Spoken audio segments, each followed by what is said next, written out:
Racing through time, we look at the drivers, the cars, the races and the circuits that made motorsport history. This week, 2 feature stories. Monaco is the most famous round-the-houses race of them all, a tough battle around the tight circuit. And Sir Tim Birkin was one of the dashing Bentley boys who inspired a generation in the 1920s and 30s.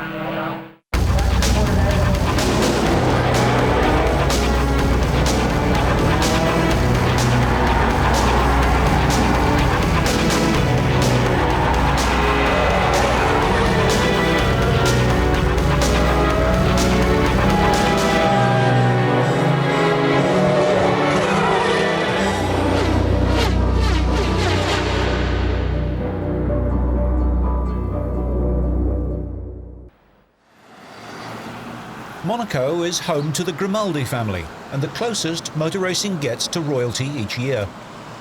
A quote from the magazine La Vie Automobile sums up the Monaco circuit perfectly. It goes without saying that the track is made up entirely of bends, steep uphill climbs and fast downhill runs.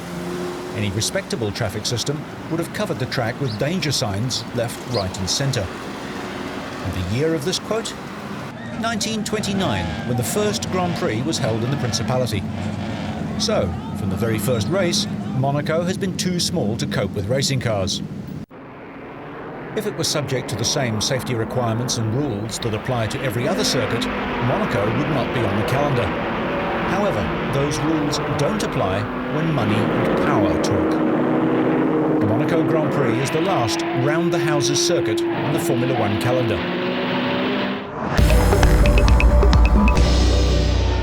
Tazio Nuvolari, one of the famous winners in Monaco. Monte Carlo was a fading Riviera town when influential resident Anthony Noge proposed a Grand Prix to bring some life back to the Principality. The first Grand Prix was held on April 14, 1929 and was won by Anglo-French driver Grover Williams in a Bugatti T35. René Dreyfus won in 1930, Louis Chiron in 31, Tazio Nuvolari in 32 and Achille Varzi in this race in 1933. In 1934, Louis Chiron took an early lead, but with 2 laps to go he drove into sandbags at the station hairpin. Alpha teammate Guy Moll took advantage and finished a minute ahead of Chiron. Meanwhile, Achille Varzi had given up hope for a good finish and was cruising around smoking a cigar. This was the greatest moment of the young Guy Moll's short racing career.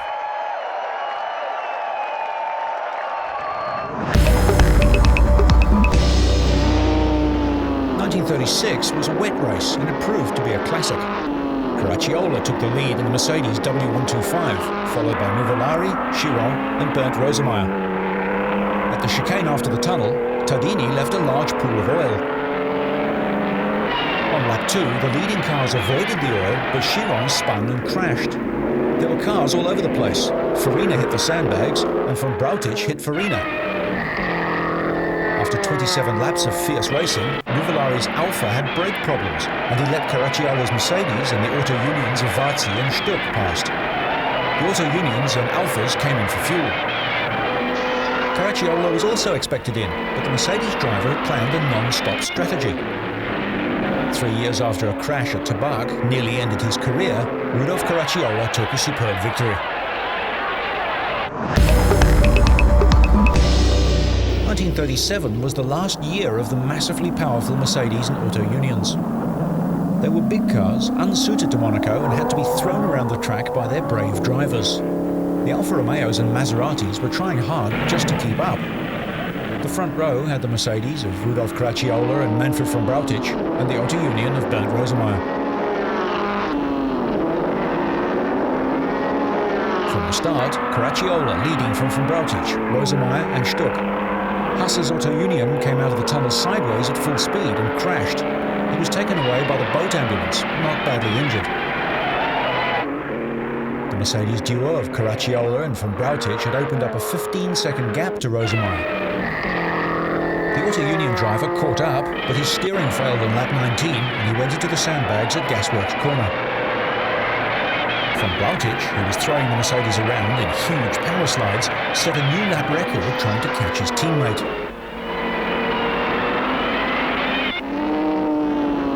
after the pit stops, a fight started between the two Mercedes drivers. Team manager Neubauer was furiously giving signals to Van Brautic to let Caracciola pass, and the Prussian replied by sticking out his tongue. On lap 80, Van Brautic finally let Caracciola through, knowing that Rudolph had destroyed his tyres and would have to make another pit stop. Rosemeyer made a final charge, passing Farina on lap 86 and Zender on lap 96 to finish fourth. Although Van Brautic had disobeyed the team orders, there were no complaints from Caracciola, although team manager Neubauer was less than impressed.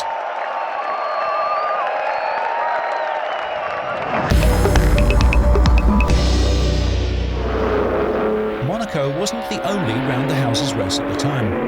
Another resort town, Pau in the French Pyrenees, wanted to capture the excitement of motorsport. Monaco didn't hold a race in 1938, but at Pau there was a famous victory for René Dreyfus and Lucy Cho's Écurie Bleu de la Haye. This was the first race of the new 3-litre supercharged or 4.5-litre unsupercharged Grand Prix formula.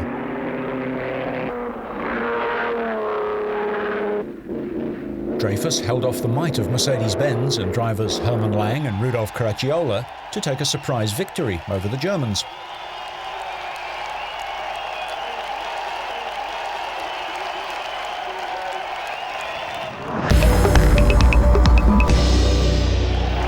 Racing resumed at Monaco in 1948 with a win to Nino Farina in the Maserati 4CL.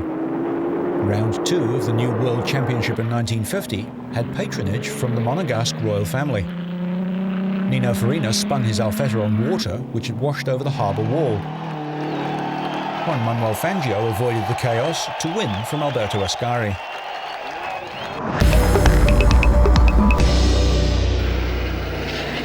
The Monte Carlo Rally began in 1911 at the height of the rivalry between two famous seaside towns, Nice and Monte Carlo. The former organised a carnival which attracted the rich clientele to its casinos, and so Monaco decided to start a car rally on the same lines as the celebrated Italian cycle rally. Departure points in different European towns converged on Monaco. The rally takes place in January as a way of showing off the mild climate of the Principality during winter. In 1952, Sidney Allard won in his self-built sports car. The Monaco Grand Prix wasn't run in 1951 and returned in 1952 for sports cars. Jaguar, Gordini, Aston Martin and Ferrari were represented.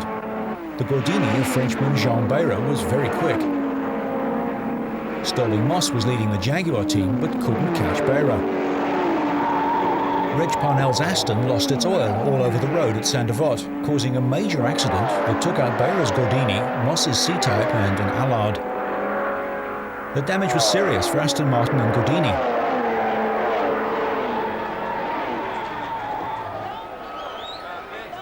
Another accident cost the life of the 1934 Monaco Grand Prix winner, Italy's Luigi Fagioli.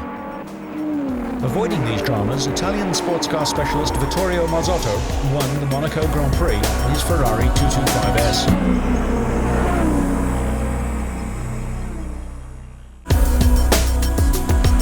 The Grand Prix didn't return until 1955, the Monte Carlo continued to be the major rally each year. In 1955, starting from Oslo, Malling and Falden won in their Sunbeam Talbot. The final stage of the Monte Carlo rally used the race circuit for a quick sprint.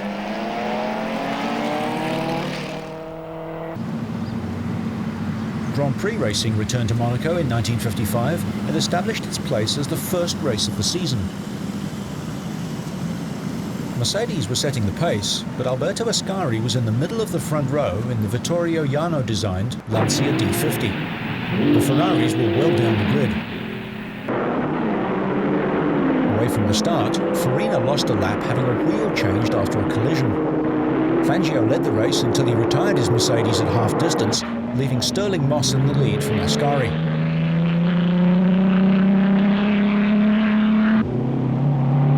Moss then retired on lap 81 with broken valve gear on the Mercedes.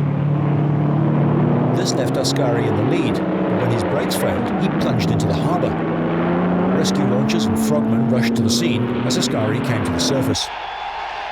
After all this excitement, Maurice Trintignant won the race for Ferrari. Sadly, Alberto Ascari, Italy's last world champion, died just 4 days later in a testing crash at Monza.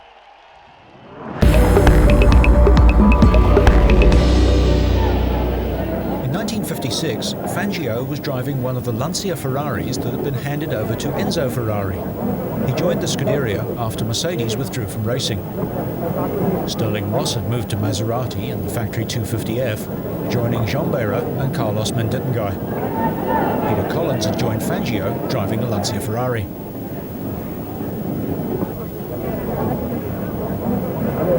It was a difficult race for Fangio, although he did set fastest lap in practice. Moss led from the start, shutting the door on Eugenio Castellotti's Ferrari at the gasworks hairpin.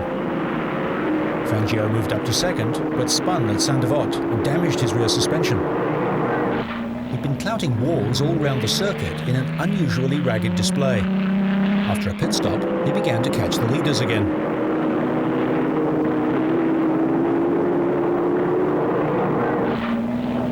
Fangio passed Beira, Collins and Castellotti and was in second place when his clutch started to fail. He hit the harbour wall and damaged the Ferrari even more. Then he took over Peter Collins' car and set off after Moss. During the final 40 laps, Fangio caught up a minute on the leader, but Moss drove a good tactical race to beat Fangio, refusing to be flustered, and won by 6 seconds. Jean Beira took third for Maserati.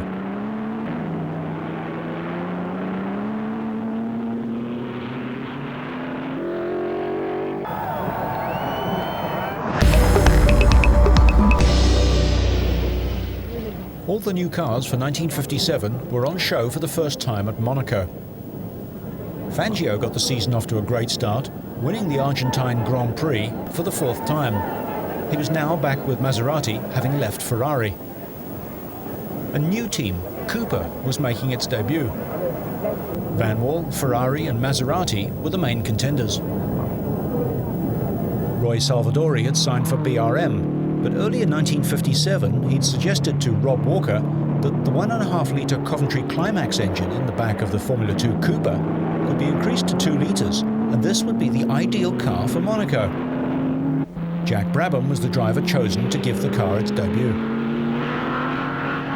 However, Brabham's race was in doubt after an accident in practice, but the parts were rebuilt into Les Leston's Formula 2 chassis, and so the Cooper was able to start the race.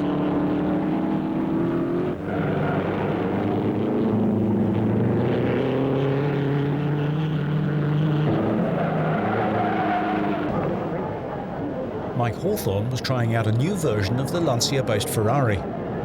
Stirling Moss also tried out a Ferrari. He didn't get the chance to drive one in Grand Prix racing. Perhaps he would have won the World Championship if he had done so.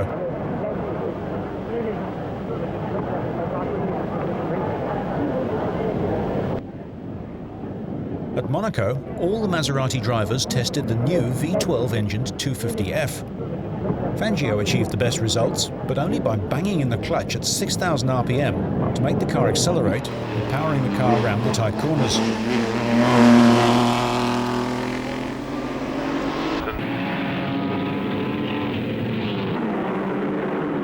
He and teammates Carlos Menditengui and Harry Schell elected to use the straight 6 version after practice. Jean Beira was replaced by Giorgio Scarlatti for this race.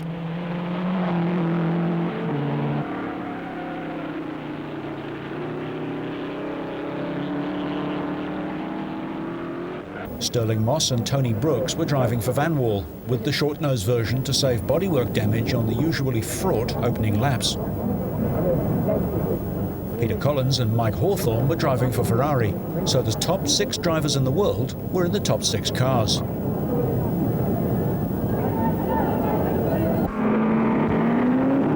Stirling Moss led away in the Van Wall, from Hawthorne and Collins in Ferraris, and Tony Brooks in the second Van Wall.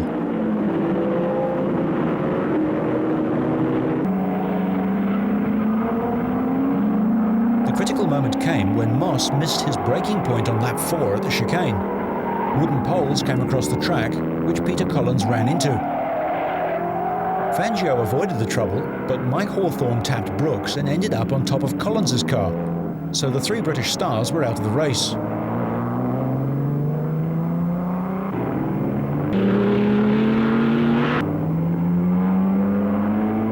Moss, Hawthorn and Collins walked back to the pits. Fangio took over the lead. Behind him at a comfortable distance was the van wall of Tony Brooks.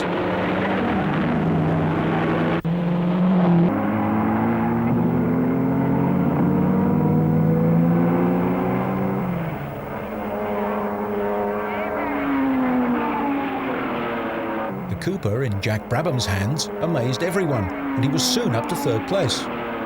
Brooks was tiring at the end, leaving the way open for an easy Fangio win. Disappointingly for Brabham, in the final laps there was a fuel pump problem with the little car from Surbiton. The hopes of John Cooper appeared to be over as Jack's car came to a halt on the far side of the circuit. But a determined Jack had to push the car over the finish line in 6th place. Points were only awarded down to 5th place at the time. Juan Manuel Fangio celebrates another win in what was to be his final and very successful season in Grand Prix racing.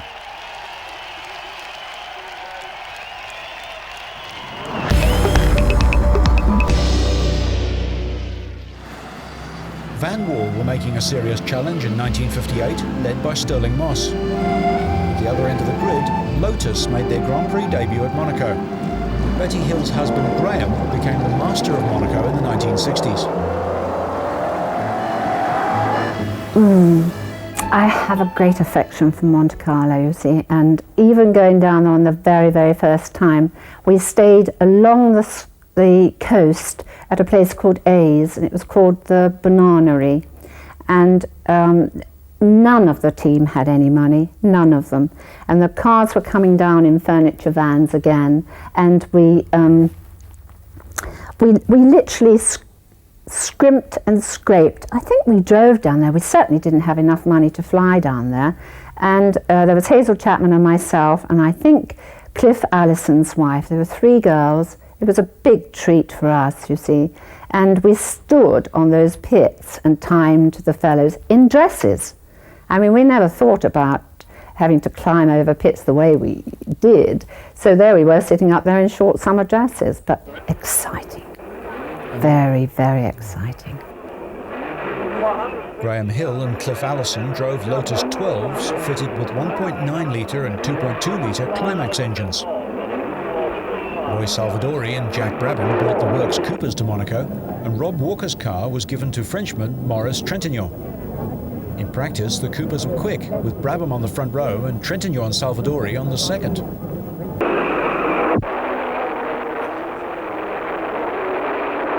Jean Beira took the lead, but Salvadori arrived at the first corner much too fast, slid wide and caused a number of cars to collide. While Beira consolidated his lead and drew away, Mike Hawthorn was challenging. After 18 laps, he passed Brooks's van wall for second. Brooks and Lewis Evans retired soon after, leaving Moss with the only van wall in the race. Moss began to catch Hawthorn. Beira was slowing with severe brake problems. On lap 27, Hawthorn took the lead as Beira headed for the pits. Moss caught and passed Hawthorn, but it didn't last long. The van wall retired on lap 38 with valve trouble. Hawthorn now led Trintignant and the Blue Cooper, but the Ferrari coasted to a halt with a broken fuel pump.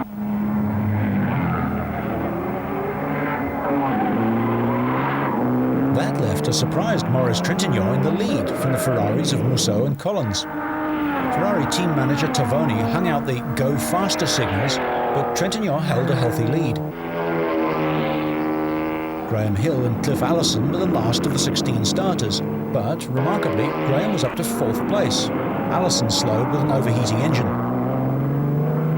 The fragile Lotus couldn't stand the strain, and Graham Hill retired when a wheel fell off. Moss and Hawthorn were involved in their private battle for the World Championship, but could only look on as Rob Walker's Cooper Climax won its 2nd Grand Prix in a row.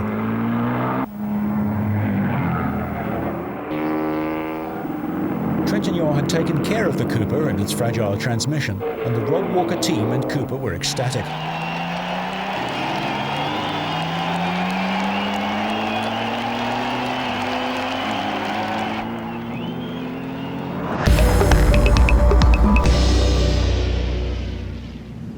1959, Van Wall had retired, and it was a race between Cooper and Ferrari, with Lotus, BRM and Aston Martin also competing.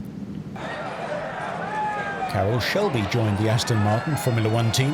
The new number one at Ferrari was Tony Brooks. This was the first year of the real change in Grand Prix racing from front to rear-engined cars. Stirling Moss was the quickest in the Rob Walker Cooper, followed by Jack Brabham in the works car. The new 2.5-litre Coventry Climax engines with extra power and torque were causing problems for the gearbox again for Cooper and Lotus.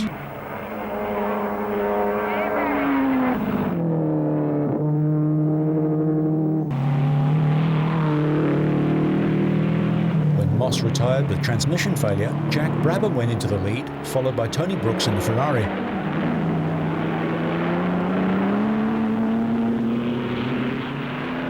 Jean Bayraud was with Ferrari in 1959 until he punched team manager Tavoni on the nose at the French Grand Prix and was, unsurprisingly, sacked.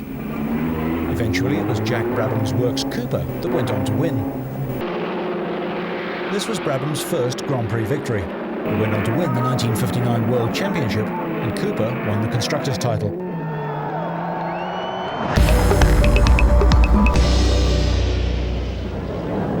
Richie Ginther, Phil Hill's former mechanic, was now with Ferrari at the wheel of the first rear-engined car from Maranello. Wolfgang von Trips and Phil Hill completed a strong Ferrari lineup. The big news for the Americans in Europe was the Scarab. Lance Reventlow, son of Woolworth's heiress Barbara Hutton, together with Chuck Day, was at the wheel of these American cars, making their debut in Grand Prix racing. They were front-engined and they weren't very fast, in spite of their special Mayer-Drake Offenhauser engines. Count Johnny Lirani talks to Colin Chapman about Colin's new Lotus 18 making its Grand Prix debut in Europe. Stirling Moss had seen how promising the Lotus 18 was, so his patron, Rob Walker, bought one, and Stirling made the best use of the car.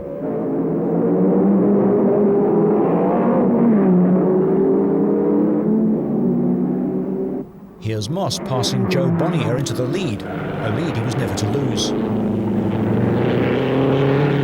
The Ferraris with their front engines were being outpaced, while the rear-engine car was not quite as quick as the Coopers.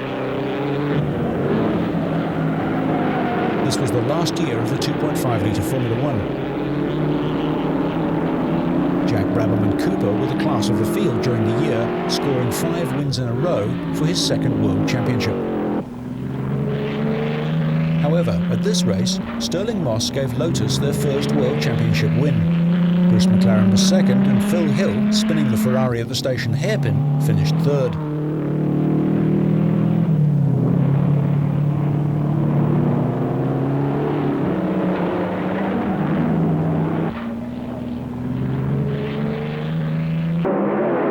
Jack Brabham retired from this race as Lotus made their breakthrough.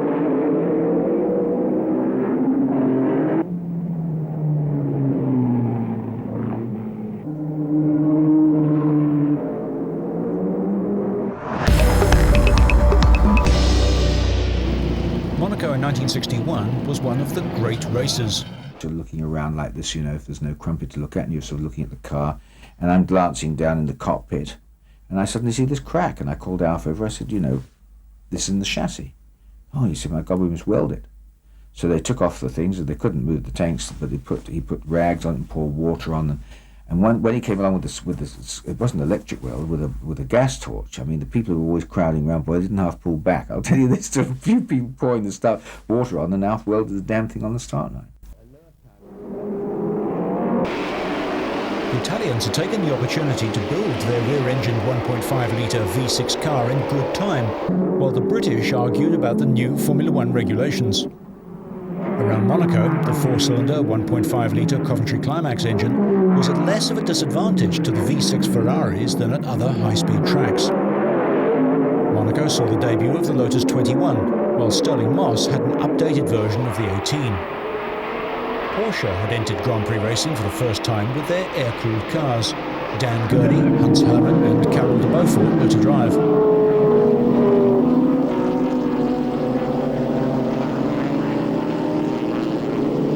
drama on the start line, Moss was able to race into the lead. With the side panels removed from his Lotus for that last-minute welding job, the spectators were able to see more of Moss in action than ever before.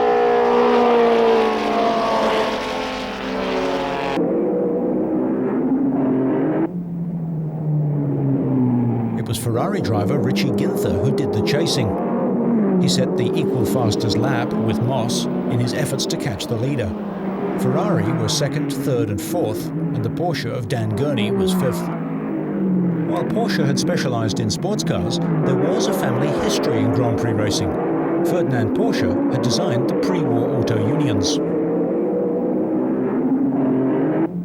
In 1961, the change to 1.5-litre engines meant they already had an engine suitable for Grand Prix racing.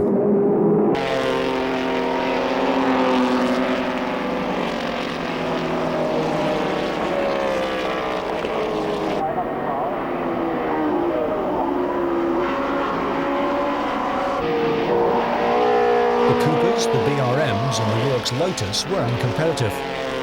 So Stirling Moss took a rare win for a British car in 1961.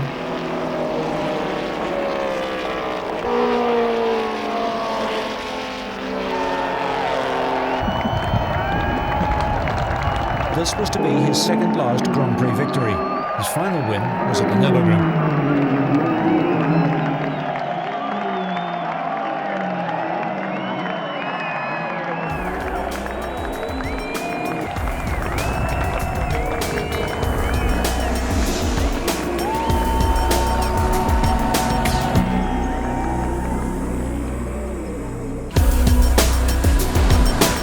The second race of the 1962 World Championship was at Monaco. BRM's Graham Hill liked his chances, as did his new teammate Richie Ginther, the American carrying out most of the test driving. The start was chaotic. Willie Moraci forced his Ferrari between Hill's BRM and Clark's Lotus and promptly spun at the first corner, causing a huge crash which eliminated a number of cars, including Trevor Taylor and Innes Ireland. Hill was in the lead from Bruce McLaren's Cooper and began to pull away. As Graham continued in the lead, Clark started to catch up, only to retire with gearbox problems.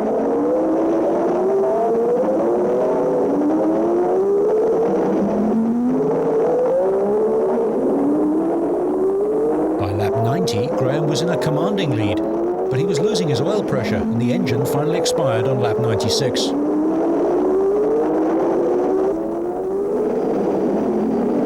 This handed the race to Bruce McLaren, who won by 2 seconds from Phil Hill's fast-closing Ferrari.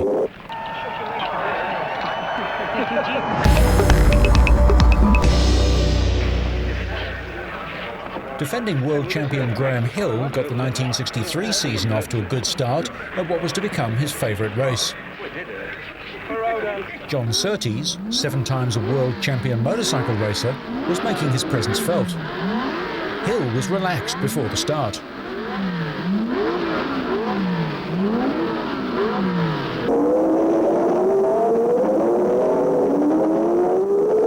And Hill led from the start, pursued by Jim Clark in the Lotus and Surtees driving for Ferrari.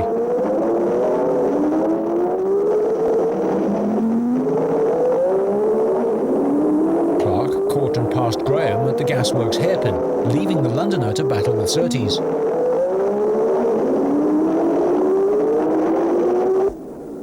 Betty Hill and Tony Rudd in the pits. Monaco was not Jim Clark's favourite track. He was out with transmission trouble.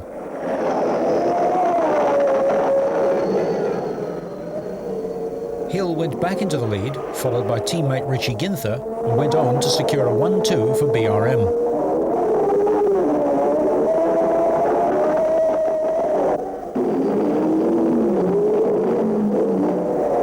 Jim Clark walks back to the pits.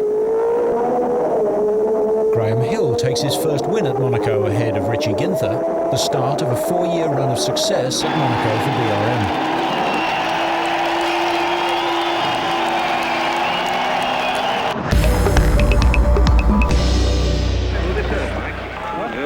There's always a holiday atmosphere at Monaco, despite the difficulties that occur with such a big crowd trying to pack into such a small place. Jim Clark didn't have many good results at Monaco, never reaching the highest step of the Royal Podium. 1964 was no exception, as he pulls the Lotus in to retire. Graham Hill followed his 1963 win with success in 64 and 65.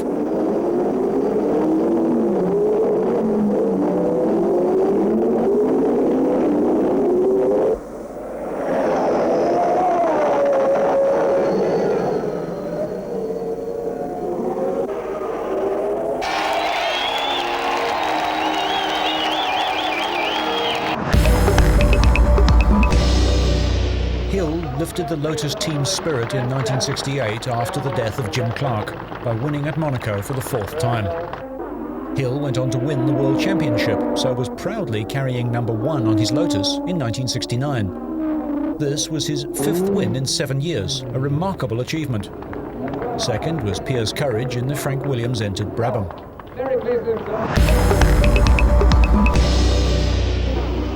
1970 produced another stirring finish. 44-year-old Jack Brabham was leading right until the final corner. He passed Piers Courage's slowing car on the inside of the gasworks, but slid off on the gravel and the dust. He was being pressured by Jochen Rindt's Lotus at the time. Rindt went on to win the race and the World Championship.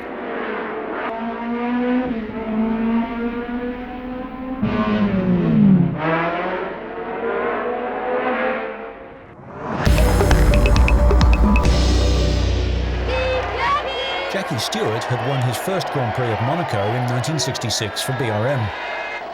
He was the complete professional driver by 1969, but had to wait until 1971 for his next success. Monaco allows spectators to get closer to the cars and the action than at any other track. The circuit was basically unchanged from 1929 until 1973, when the swimming pool section was added and Gasworks Corner was replaced by La Rascasse. Today, about 50% of the track, from the start-finish line up to Casino Square and down to the tunnel, is on the original layout. Stewart led from flag to flag in 1971 and again in 1973.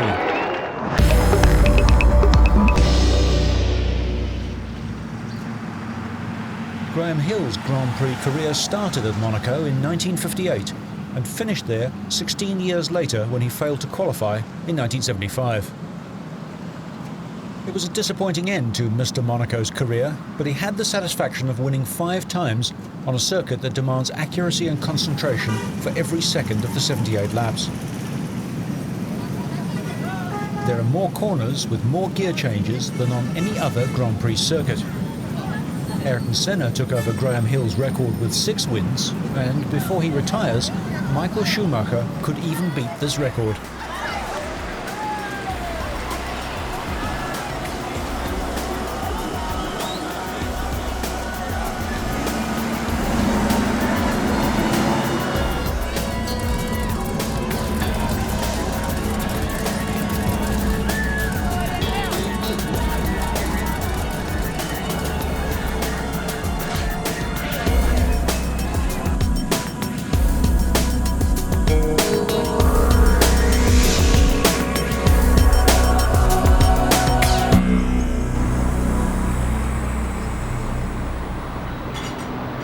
Toyota Grand Prix driver Alan McNish is one of many who now lives in Monaco. He explains why it's so appealing. Well, here we are in my new home in Monaco. It's actually a very convenient location for racing drivers, and I think sports people in general. It's in the centre of Europe. Most of the tracks that we race at and test at are within 1 hour of flying time from here. But especially for myself, with Toyota's test circuit being at Paul Ricard, which is just literally down the road. There's many other things as well. I've got my home Grand Prix, the Monte Carlo Grand Prix, and it's a fantastic situation when you can actually just walk to work. 15 minutes later, then I'm sitting in the Grand Prix car on the start-finish line ready for the race start. Scotsman McNish forgot to mention the low tax rate in Monaco, which is also an advantage to drivers with high incomes in a short period. Certainly life in Monaco is very different to anywhere else I've ever been in the world, except maybe Las Vegas. You've got more Ferraris per kilometre here than anywhere else in the world. Maybe only at Maranello have you got more. They're just the cars that are driving around, the people are all dressed immaculately, everything is always to perfection. And it's like Hollywood a little bit.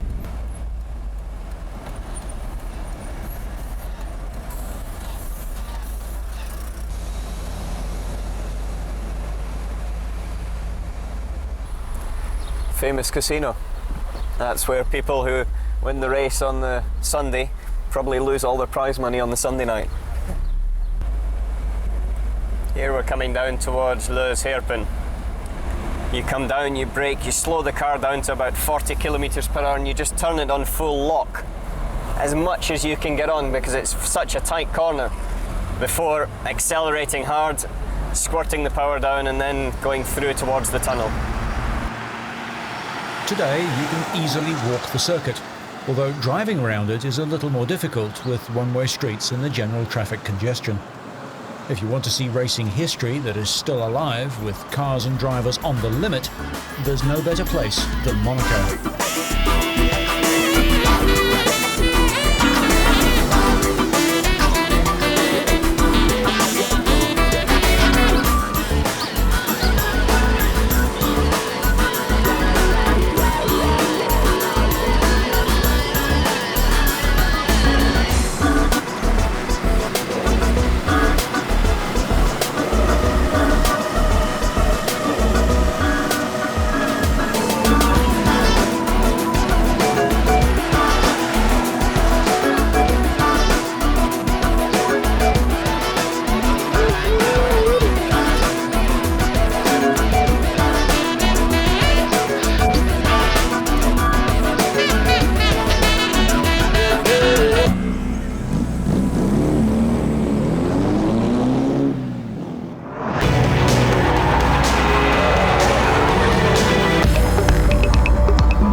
Back in racing through time to the era when rich enthusiasts raced for fun.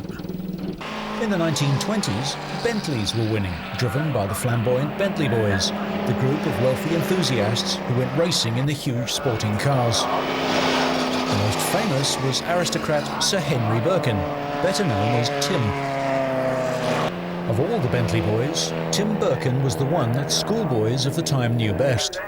He drove his cars very hard and became the racing icon of his time. Polka dot silk scarf flying in the wind, a model of bravery and excitement. Birkin took a commission in the World War of 1914-1918, and although he learned to fly in the reserve of the Royal Flying Corps, he returned to the trenches, reaching the rank of captain.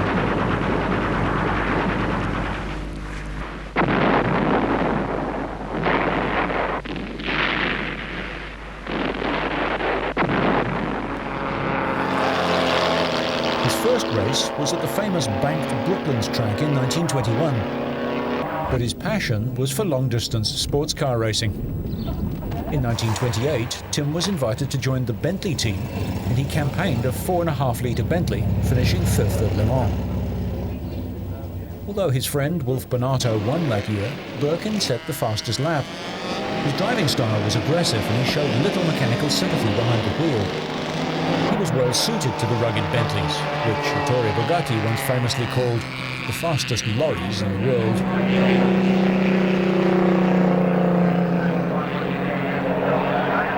In 1928, Birkin competed in the Ulster Tours Trophy at Ards near Belfast and took 5th place.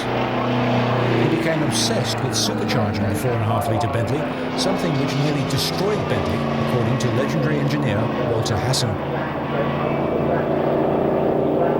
4.5-litre was never part of the Bentley strategy at all. The Bentley 4.5-litre blown was forced upon us by Birkin, who, through Wolf Bonato, got it agreed that we would produce the required 50 production cars to enable Birkin to enter his blown 4.5-litre. The company built the supercharged cars, but battled to sell them. With the 4.5-litre still under development, Birkin drove the 6.5-litre, the legendary Speed 6, with Bonato at Le Mans in 1929. they led home 3 other Bentleys, all of them unsupercharged 4.5 litres.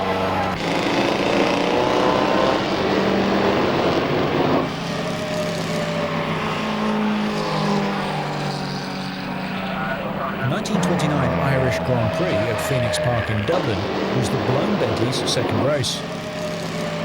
Birkin had a tremendous battle with Scrap Thistlethwaite in his Mercedes. On the hot day, smaller cars were spinning everywhere, and some even caught fire. Birkin hunted down the Mercedes until it blew a gasket, but his own car was overheating as well.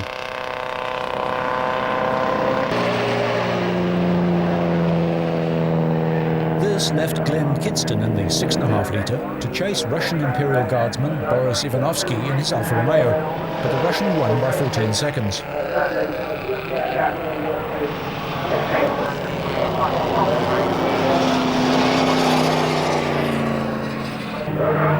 The newly formed British Racing Drivers Club organised a 500-mile race on the banked oval at Brooklands in England. Birkin had a problem. His helmet was lifting off his head on the banking, so he stopped and put on a linen helmet. He was among the first drivers to wear a crash helmet regularly. It wasn't until after 1950 that helmets became mandatory. The British Racing Drivers Club was formed at one of the Bentley boys' post-race dinners, and Sir Henry was one of its first members. The club's badge includes a blower Bentley. The BRDC is best known these days for owning Silverstone, home of the British Grand Prix. The race saw a great battle between Birkin and Cotelan's Sunbeam, but Birkin was slowed with oil spraying onto his goggles. Birkin's co-driver Harcourt Wood brought the car into the pits for refuelling. The Sunbeam Challenge began to fall away. Here, the tiny 2-litre is being refueled, but in the Bentley pit, spilled fuel soaked into the car's fabric body and wooden structure, and eventually a broken exhaust caused it to catch fire.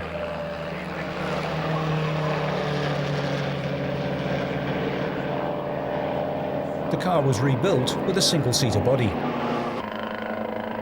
The 500-mile race at Brooklands was a Bentley 1-2, with Clement and Barclay in a 4.5 litre, leading home the 6.5 of Davis and Dunphy. The winning car racing on the Isle of Man. The wealthy Dorothy Paget, seen here with Birkin before the start of the 1930 Irish Grand Prix, stepped in to fund the development of the supercharged blower Bentley. Rudolf Caracciolla's Mercedes led from the start, hounded by Birkin, but his car broke an oil pipe and it had to be replaced.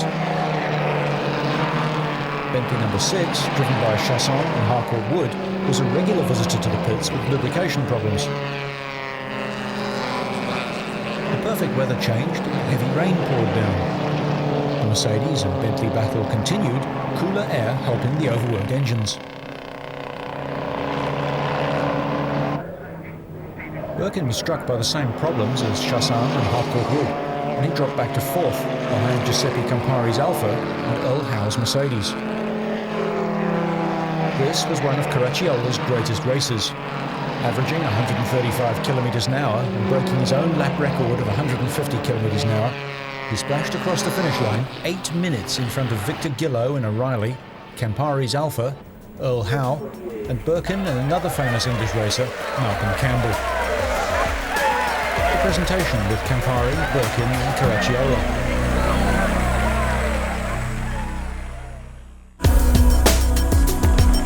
The 1930 Tourist Trophy at Ards in Ulster. The blower Bentley was produced in opposition to W.O. Bentley's wishes.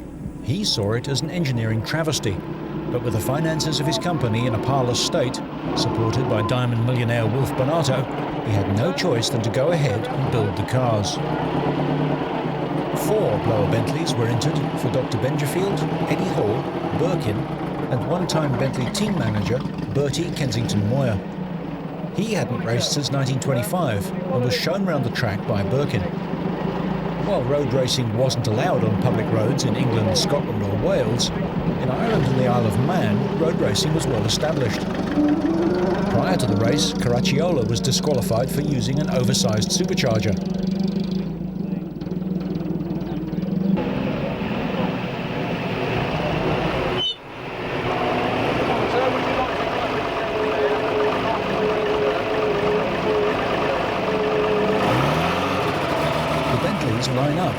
qualifying for the race.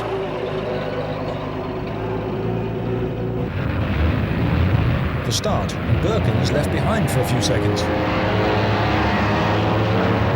The main opposition was from the Alfa Romeos of Nuvolari, Campari and Varzi. The Tourist Trophy was an important race, drawing manufacturers from across Europe.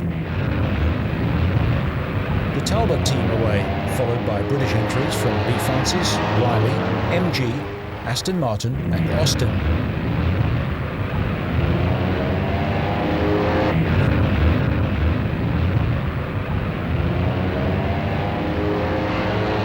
The big Ferdinand Porsche designed Mercedes leave the start line. Into the lead went the Alphas, 1, 2, 3, and in fourth was Birkin. Dr. Benjafield in Bentley number 3 was feeling ill, and it was taken over by Jean Chassin.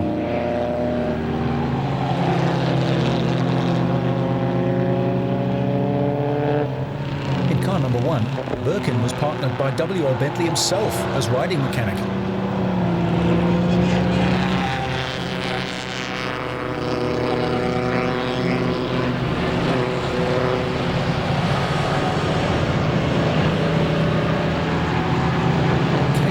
Crashed his 1500 Alpha and was pulled from the burning wreck by his mechanic.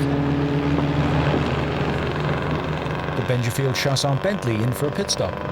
Driver and mechanic had to do all the work on the car. No outside assistance was allowed.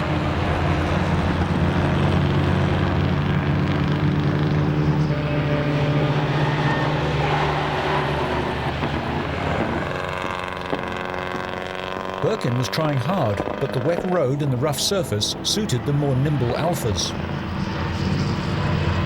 Nuvolari led Campari and Varzi, pressed by the innovative front-wheel drive Alvis. Benjafield explains to Birkin how ill he feels.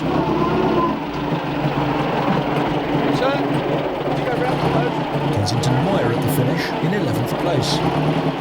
Nuvolari won from Campari and Varzi, so a comprehensive win to Italy over Britain and Germany.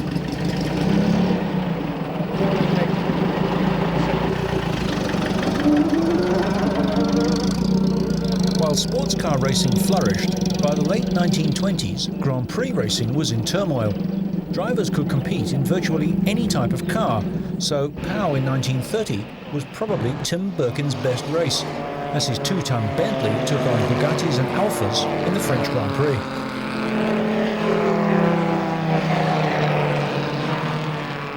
Birkin was beaten only by Philippe Tarselin's 2-litre supercharged Bugatti, who forgot to make his last pit stop and ended the race with only half a litre of fuel in the tank. In addition, the car broke down on the slowing down lap and failed to make it back to the pits, so Birkin almost scored a Grand Prix win in a stripped-down road-going Bentley. In his quest to supercharge the Bentley, Birkin had exhausted his and his father's considerable fortunes, as well as that of his sponsor, the Honourable Dorothy Paget. By 1931, the money had run out. Bentley was taken over by Rolls-Royce, and Miss Paget returned to the world of horse racing. Birkin bought a 2.4-litre Alfa Romeo for Le Mans, sharing it with Lord Howe. Birkin and Howe were a formidable team. Birkin's press-on-regardless style contrasted with Howe's neat and economical driving, which kept the car on the track through the long night hours. The victory at Le Mans was a bittersweet experience. He won, not in his beloved Bentley, but in an Alfa Romeo, and received a telegram of congratulation from Italian leader Benito Mussolini. The same car, in the hands of Birkin and the Honourable Brian Lewis, finished 4th in the Belgian Grand Prix at Spa. Birkin was regarded as a world-class driver in any form of racing. Through the early 1930s, Birkin still raced regularly at Brooklands.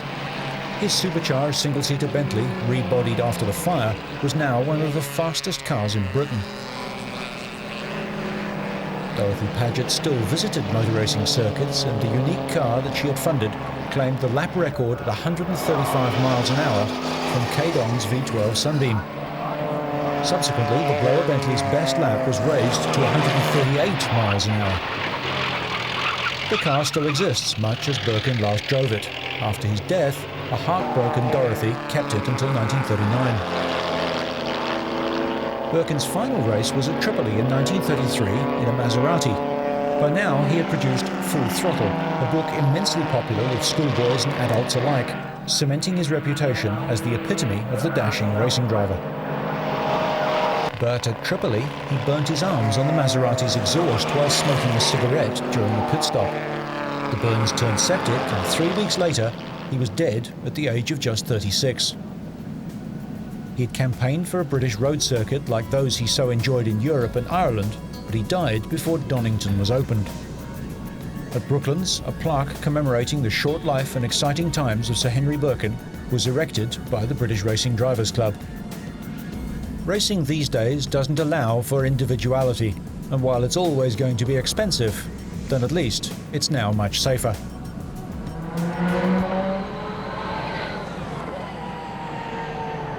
The spirit of the Bentley boys lives on. The mark has been resurrected, and an entirely new team with modern cars will contest the Le Mans 24 Hour.